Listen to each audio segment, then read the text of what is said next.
Surat edaran Kapolri berisikan 11 poin yang akan dijadikan pedoman bagi seluruh jajaran kepolisian untuk melakukan penegakan hukum yang berasaskan restoratif justice dalam menyelesaikan perkara yang berkaitan dengan pelanggaran Undang-Undang ITE agar tidak menimbulkan kontroversi di tengah masyarakat.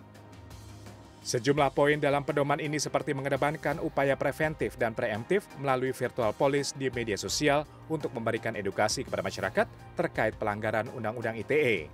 Lalu kemudian, tersangka yang tidak ditahan jika sudah meminta maaf, sekaligus fokus pada keahlian penyidik dalam membedakan antara kritik, masukan, hoaks, dan pencemaran nama baik menjadi poin inti dari 11 pedoman ini.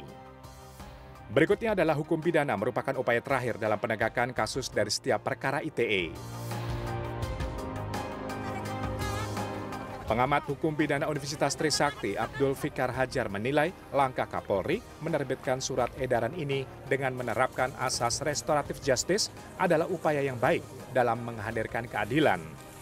Namun di sisi lain perlu penerapan yang tegas dari seluruh jajaran kepolisian, terlebih kasus yang melibatkan pejabat publik agar tidak terjadi diskriminasi, seperti sejumlah kasus yang terjadi sebelum pedoman ini diterbitkan.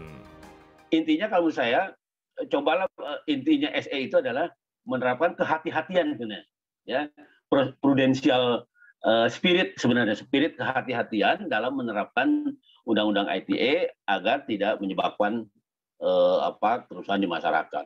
Tapi nampaknya hanya ditujukan konflik yang terjadi horizontal, ya, orang melapor orang gitu, masyarakat melapor masyarakat sendiri. Tapi kalau sudah masuk ke wilayah publik seperti 282 ayat 2, nah itu yang tadi saya bilang menjadi naif gitu ketika menampilkan mana kritik, mana ujaran kebencian.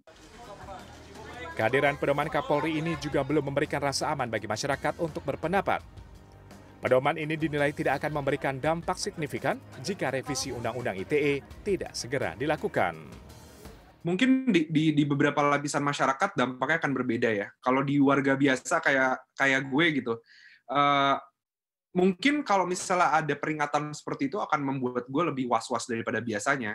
Karena sebelum ada ini pun, gue pun udah was-was sebenarnya, kayak aduh gue harus membatasin segimana sih. Tapi entah kita gimana kalau misalnya yang diingatkan adalah aktivis, organisasi, oposisi yang kemudian tidak akan gentar gitu loh dengan adanya hal seperti ini. Ini kan menunjukkan bahwa sebenarnya pedoman ini atau cyber police ini sifatnya membuatnya tidak bukan sebuah kemajuan, tapi ya tetap stagnan di situ aja. Karena yang tadi gue bilang, di atas pedoman masih ada undang-undang yang masih dijadikan rujukan, yang masih karet, yang tidak menyelesaikan masalah menurut gue. Meski revisi Undang-Undang ITE belum terwujud, 11 poin pedoman Polri ini memberikan sedikit harapan bagi masyarakat untuk menghadirkan keadilan di tengah kasus yang kontroversial di muka publik. Ausirio Dolu, Andriawan Saputra, Jakarta.